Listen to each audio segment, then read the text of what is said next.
Os han contado unos cuentos muy simples y son encantadores, pero si no estuvierais preparados para oír más sobre el tema, no estaríais escuchando esto. Vosotros y vuestros seres de otras reencarnaciones o vuestras personalidades no estáis aprisionados por el tiempo. Hay un intercambio constante entre lo que creéis que es vuestro ser actual y lo que creéis vuestros seres pasados y futuros. Si no fuera así, yo no estaría aquí hablando. Cada personalidad es libre. El tiempo tiene los extremos abiertos en todas las direcciones, o de lo contrario, no existiría algo como las probabilidades. Por consiguiente, las acciones que hacéis ahora pueden ayudar a una de las llamadas personalidades pasadas, y una de las llamadas personalidades del futuro puede aparecer para ayudaros a lo largo del fatigoso camino. De igual manera, vuestras acciones actuales pueden afectar tanto a una personalidad futura como a una pasada. Debéis intentar hacer un esfuerzo de imaginación y sentir estas realidades, porque el intelecto solo no puede comprenderlas. El tiempo psicológico es vuestro mejor método para percibir estas realidades. Vosotros podéis sentir cosas que no necesariamente sois capaces de describir verbalmente, ya que sois mucho más que el cerebro físico que tenéis ahora. Pensad en vuestro cerebro como una tela de araña que formáis alrededor del ser interno. Esta red os ayuda a desenvolveros en el mundo del espacio y del tiempo, y es tan tenue, precaria y delicada como una tela de araña, y está en un equilibrio igual de precario. Vosotros la formáis y luego percibís el mundo, pero vuestro punto de vista es muy reducido y el jardín que percibís muy privado. No obstante, tenéis una capacidad de percepción mucho mayor. Quiero que comprendáis la naturaleza de vuestro ser interno o alma, pues él es un punto focal de realidad, del cual brotan otras realidades, y no está prisionero en el reducido encierro de los días, las semanas, los meses o incluso los siglos. La estructura de las reencarnaciones es una estructura psicológica. No se la puede entender de otro modo. Las distorsiones y las interpretaciones que se han ido elaborando sobre ellas son bastante naturales, considerando lo que parece ser vuestra experiencia práctica sobre la naturaleza del tiempo. La realidad, la validez, la inmediatez de esas vidas existe simultáneamente con vuestra vida presente. La distancia entre una vida y otra solo existe psicológicamente y no como años o siglos. No obstante, la distancia psicológica puede ser mucho mayor. Hay ciertas vidas, al igual que hay ciertos acontecimientos en esta vida, que quizá no queráis enfrentar o resolver. En ciertos casos, puede haber grandes diferencias temperamentales entre vuestra personalidad de una vida dada y la de otra, de manera que vuestro yo actual no pueda relacionarse con la experiencia del otro yo. Os sentiréis mucho más atraídos por esas vidas que llamáis pasadas, que de alguna manera os reafirman vuestra propia vida en este tiempo. Vosotros os dais cuenta de que vuestros recuerdos pasados son escasos, y en general recordáis poco de cuando erais bebés o niños. No obstante, hacéis uso de los acontecimientos adquiridos entonces, y aunque son parte vuestra, no los conocéis conscientemente. De igual manera, no conocéis conscientemente vuestras existencias en otras reencarnaciones. He mencionado los presentes alternativos en varias ocasiones anteriores, y las vidas en otras reencarnaciones son verdaderamente presentes alternativos. Existe una interacción constante entre vosotros y vuestros yoes de otras reencarnaciones. Hay una acción constante entre un lado y el otro.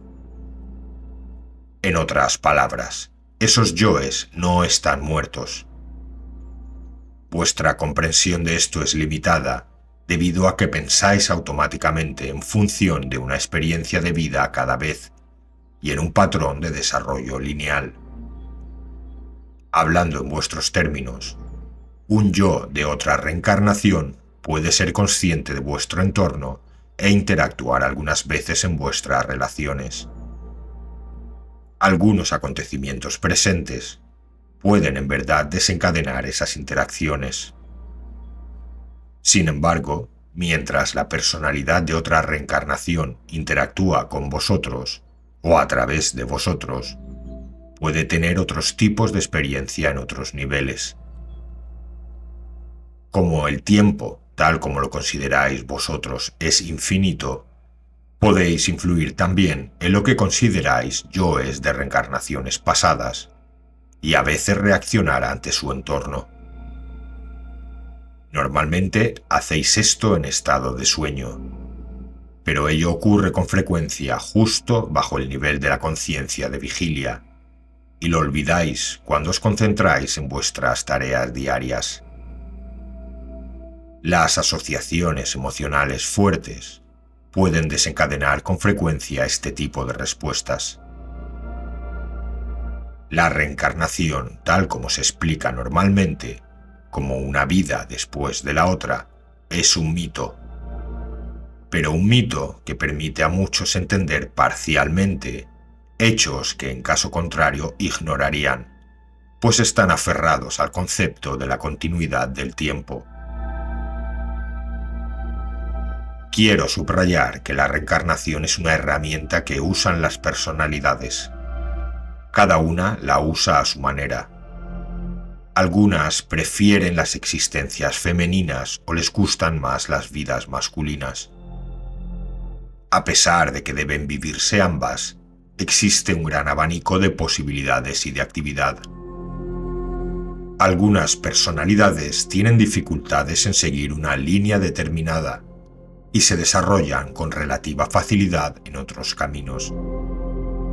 Esto no implica que haya predeterminación, ya que tanto el reto como las circunstancias se escogen siempre. Por ejemplo, algunos problemas se pueden posponer durante algunas existencias. Algunas personalidades quieren enfrentarse a sus problemas más graves y solucionarlos de una vez, a lo mejor viviendo una serie de existencias muy difíciles con circunstancias exageradas.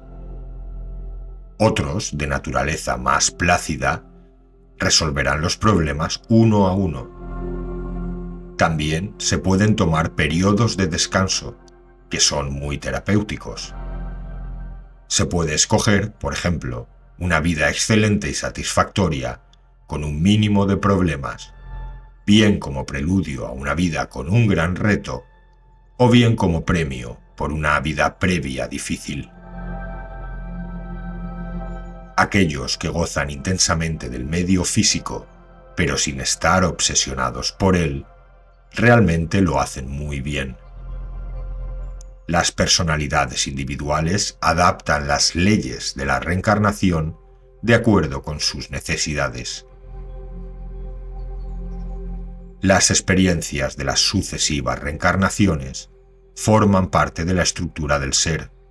Son una faceta de la realidad multidimensional de la psique viviente. Por tanto, estas experiencias se reflejan no solo durante el sueño, sino también en otros niveles de actividad. El tejido del que está formado el ser actual está entrelazado con esas reencarnaciones pasadas, y de ellas toma inconscientemente características, actividades e intuiciones, recurriendo a su propio depósito de personalidades pasadas. A veces afloran recuerdos de vidas anteriores, pero no los reconocéis como tales, ya que aparecen en forma de fantasía o se proyectan como creaciones artísticas. Muchos escritores de obras históricas, por ejemplo, las escriben porque han vivido la experiencia directa de esos tiempos. Estos casos reflejan una excelente relación de trabajo y comunicación entre el ser actual y el inconsciente, que permite que esas memorias salgan a la superficie, de tal manera que la vida actual resulta enriquecida. Con bastante frecuencia, el conocimiento verdadero de la situación llega a hacerse casi consciente, y el individuo sabe a un nivel que se halla justo bajo su conciencia cuál es la verdadera fuente de ese material auténtico. De igual manera, ese material de otras reencarnaciones se proyecta en los sueños, frecuentemente con un carácter dramático. Bajo todo esto, trabajan juntos el ánima y el animus, y repito, no como opuestos, sino armonizando sus características. Está claro que cuando están juntos son la fuente de la creatividad, tanto psíquica como física. El ánima representa la interiorización inicial necesaria, las características meditativas, amorosas, intuitivas e introspectivas, la focalización en el interior de la que brota la creatividad. La palabra pasivo es pobre para describir las características del ánima, ya que sugiere una falta de movimiento, y este no es el caso en absoluto. Es verdad que el ánima permite que se actúe sobre ella, pero el motivo que hay tras ello es el deseo y la necesidad de sintonizar con otras fuerzas sumamente poderosas. Así pues, el deseo de ser arrastrada por ellas es tan fuerte en el ánima como el deseo opuesto de descansar. Las características del animus dan el necesario empuje agresivo para que la personalidad vuelva a salir afuera, a las actividades físicas, y mantenga triunfalmente el producto de la creatividad que las características del ánima le han asegurado. El ser total es obviamente la suma de estas características y más. Después de la última reencarnación, ocurre sencillamente que el tipo de creatividad física y sexual ya no es necesaria. En otras palabras, ya no necesitáis la reproducción física. En términos simples, el ser total contiene características masculinas y femeninas, sintonizadas juntas, armonizadas de tal manera que la verdadera identidad puede emerger, algo que no puede hacer cuando un grupo de características tiene que resaltar sobre otro, como sucede durante vuestra actual existencia física. Existen muchas razones por las que se ha adoptado esa separación en vuestra dimensión. Estas razones tienen que ver con la manera particular en que la humanidad ha escogido evolucionar y usar sus capacidades. La proyección del ánima o el ser femenino oculto del hombre sobre sus relaciones es bastante natural y le permite no solo comprenderlas mejor, sino relacionarse con sus otras existencias femeninas. Lo mismo ocurre con las proyecciones del animus de la mujer sobre sus parientes y amigos masculinos.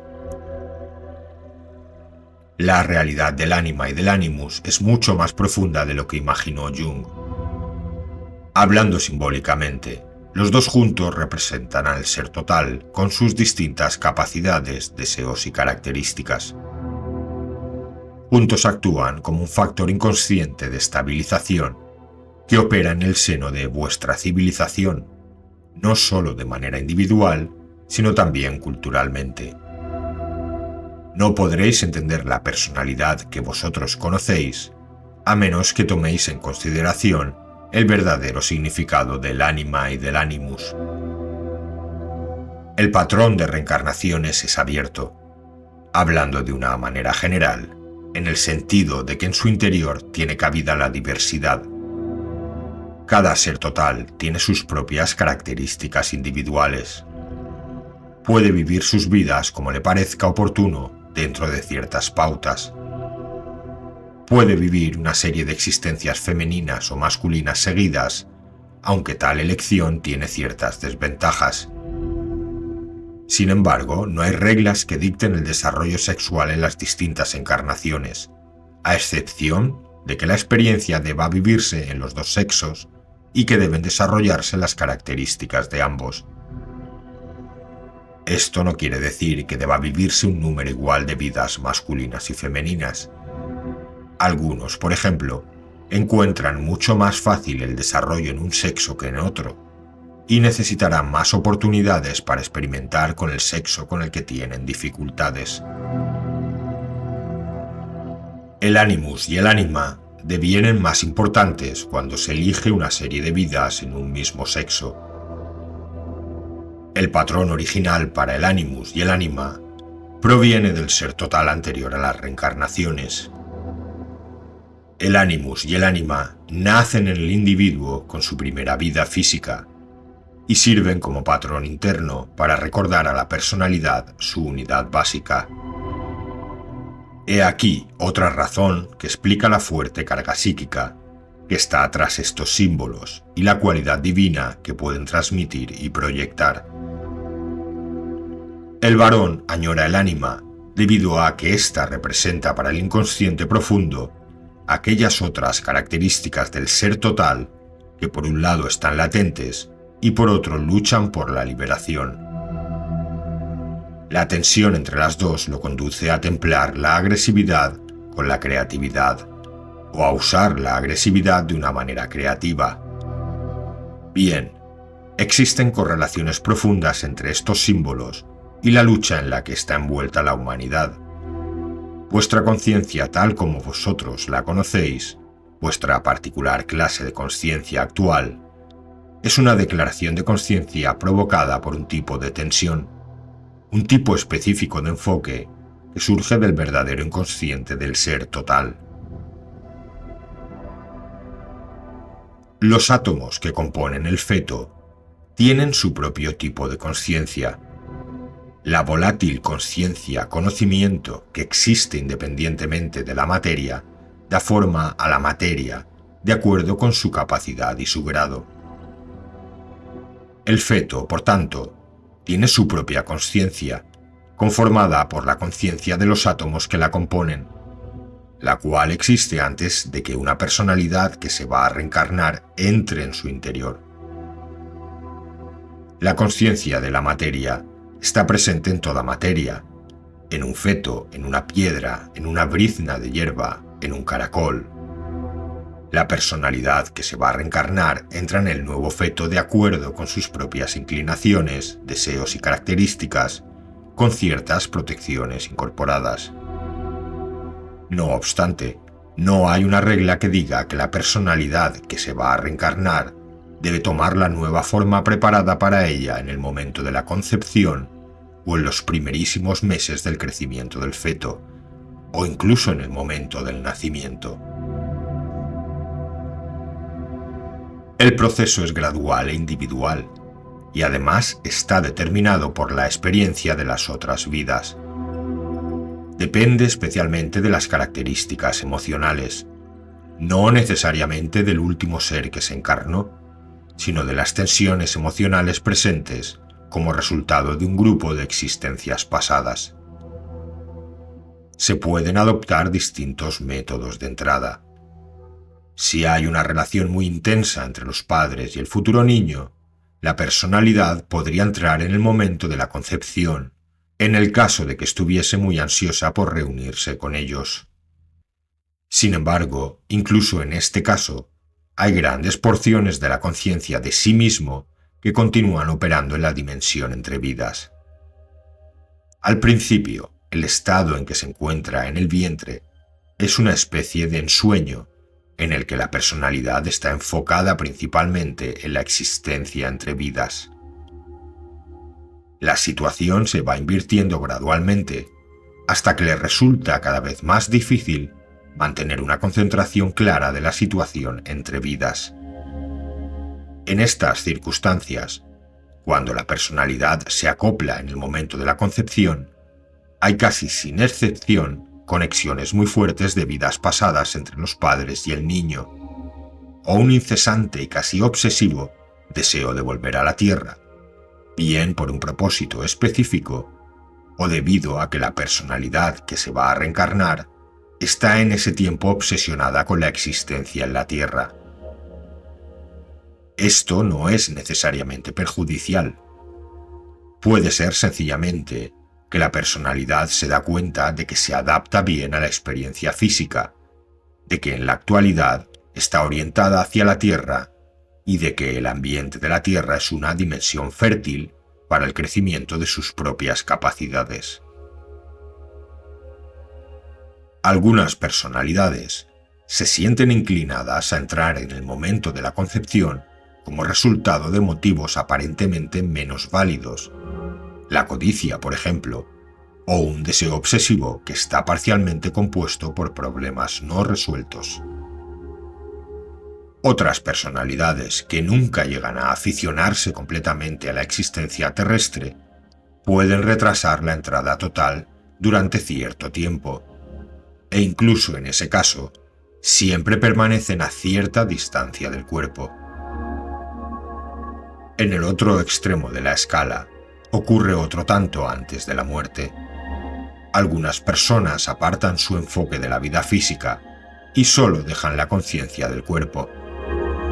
Otros permanecen en el cuerpo hasta el último momento. En cualquier caso, en los días tempranos de la infancia, no hay un enfoque constante de la personalidad en el cuerpo. Bien, en todos los casos, las decisiones se toman con antelación, como ya os he dicho.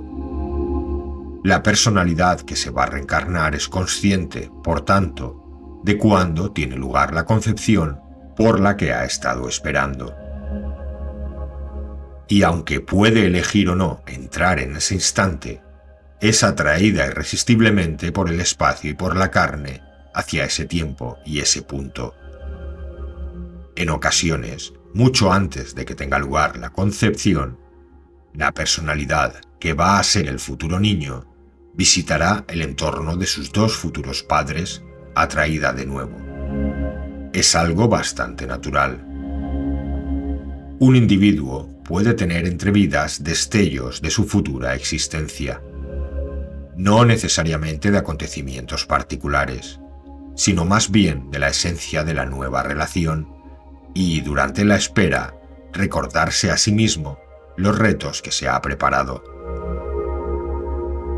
Así pues, los fantasmas del futuro serían tan reales en vuestras casas como los fantasmas del pasado. No hay un caparazón de materia completamente vacío a punto de llenarse, sobre el que la nueva personalidad permanezca suspendida merodeando, particularmente después de la concepción, y con mayor frecuencia e intensidad a partir de ese momento. Sin embargo, la conmoción del nacimiento tiene ciertas consecuencias que generalmente atraen a la personalidad a la realidad física de sopetón, por así decirlo. Antes de esto, las condiciones están bastante equilibradas. La conciencia del cuerpo aumenta de forma casi automática y reacciona con gran intensidad, pero en condiciones muy controladas. En el momento del nacimiento, todo esto termina de repente y los nuevos estímulos llegan con una rapidez que la conciencia del cuerpo nunca antes ha experimentado hasta ese punto. Necesita entonces intensamente un factor estabilizador. Hasta ese momento ha sido enriquecida y apoyada por profundas identificaciones biológicas y telepáticas con la madre. La comunicación de las células vivas es mucho más profunda de lo que pensáis. La identificación es casi total antes del nacimiento, pero solo en lo que concierne a la conciencia del cuerpo.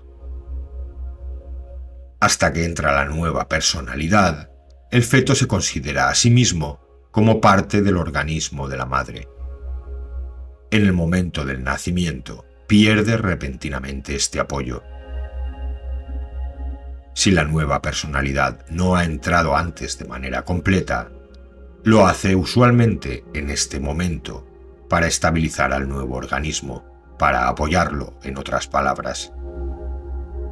Por tanto, la nueva personalidad experimenta el nacimiento con distintos grados de intensidad, dependiendo de cuándo ha entrado en esta dimensión. Si entra en el momento del nacimiento, es bastante independiente, no está aún identificada con su nueva forma y solo actúa como apoyo. Si la personalidad ha entrado en el momento de la concepción o antes del nacimiento, está identificada hasta cierto punto con la conciencia del cuerpo, con el feto. Ya ha comenzado a dirigir la percepción, aunque la percepción empieza con dirección o sin ella, y experimentará la conmoción del nacimiento de una manera directa e inmediata. En este caso, no habrá distancia entre la personalidad y la experiencia del nacimiento. La personalidad recién entrada fluctúa como conciencia, ya que debe pasar un tiempo antes de que ocurra la estabilización. Por ejemplo, cuando un niño, especialmente un niño pequeño, está durmiendo, a menudo la personalidad abandona el cuerpo. Gradualmente va disminuyendo su identificación con la dimensión entre vidas, hasta que casi la totalidad del enfoque está en el cuerpo físico. Evidentemente, algunos se identifican con el cuerpo con más intensidad que otros. Hablando de manera general, existe un punto óptimo de enfoque en la realidad física, un periodo de intensidad que no tiene nada que ver con la duración. Puede durar una semana o 30 años, y a partir de ahí comienza a menguar y a desplazarse imperceptiblemente a otros niveles de la realidad. Bien, una crisis, especialmente si ocurre muy al principio o muy al final de una vida, puede destruir de tal manera la identificación de la personalidad con el cuerpo que ésta lo abandona temporalmente. Puede hacerlo de varias maneras. Puede abandonar el cuerpo tan completamente que éste cae en coma, si la conciencia del cuerpo también ha sufrido una conmoción.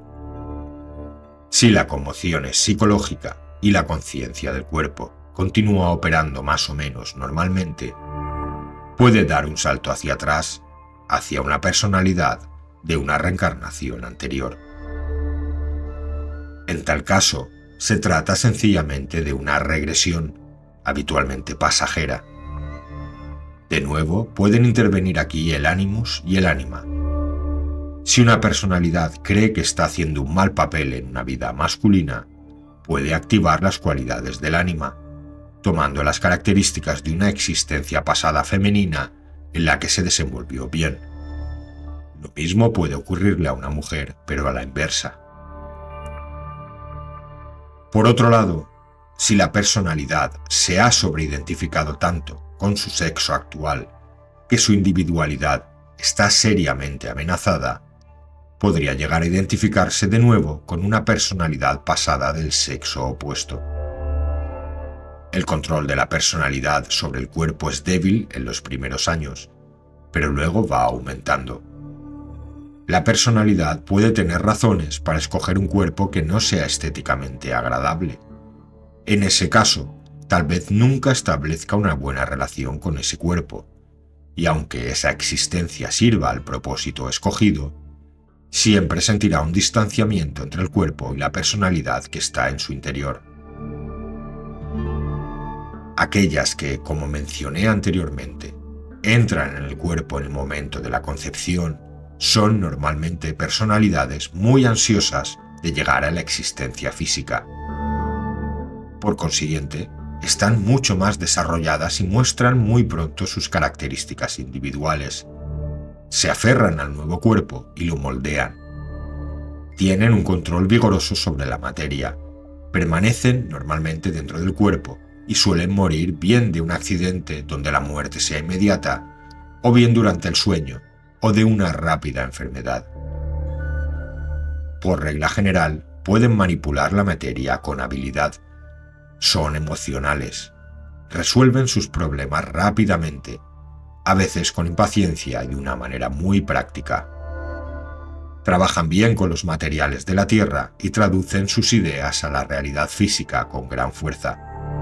Construyen ciudades, monumentos. Son arquitectos. Están interesados en dar forma a la materia y moldearla según su deseo.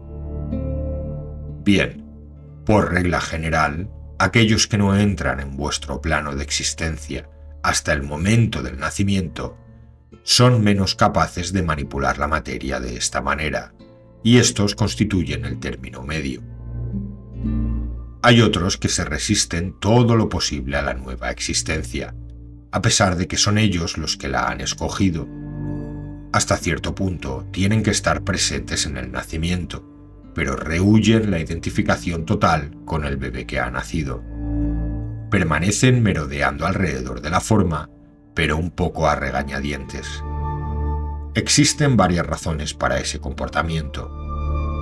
Algunas personalidades sencillamente prefieren la existencia entre vidas y están mucho más interesadas en la resolución teórica de problemas que en la aplicación práctica que necesariamente se requiere.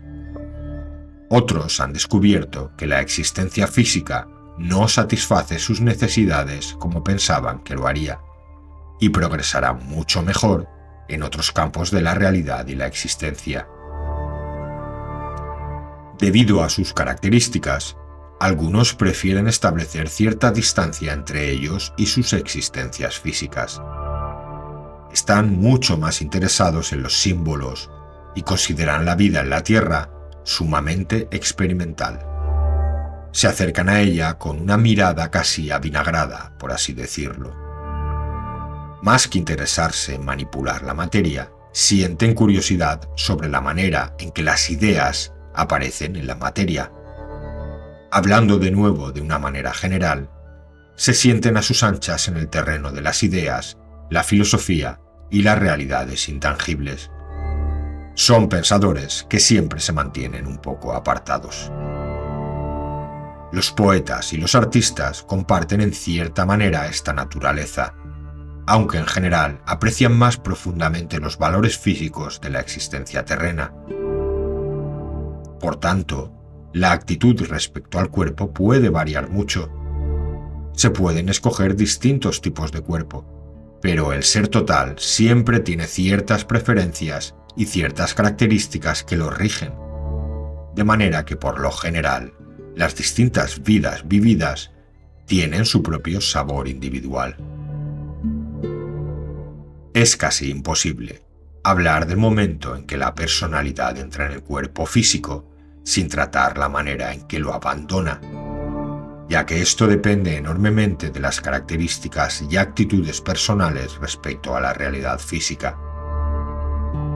Se puede tomar decisiones sobre las vidas futuras no solo en el estado entre vidas, sino también en el estado de sueño de cualquier vida dada. Puede que ya hayáis decidido las circunstancias de vuestra próxima reencarnación, aunque en vuestros términos, tal vez vuestros padres sean bebés ahora, o en vuestra escala de tiempo, puedan no haber nacido todavía y aún falte hacer los preparativos. Si te ha gustado el vídeo, no olvides suscribirte para disfrutar de más contenido similar. Gracias por ver, saber y sentido.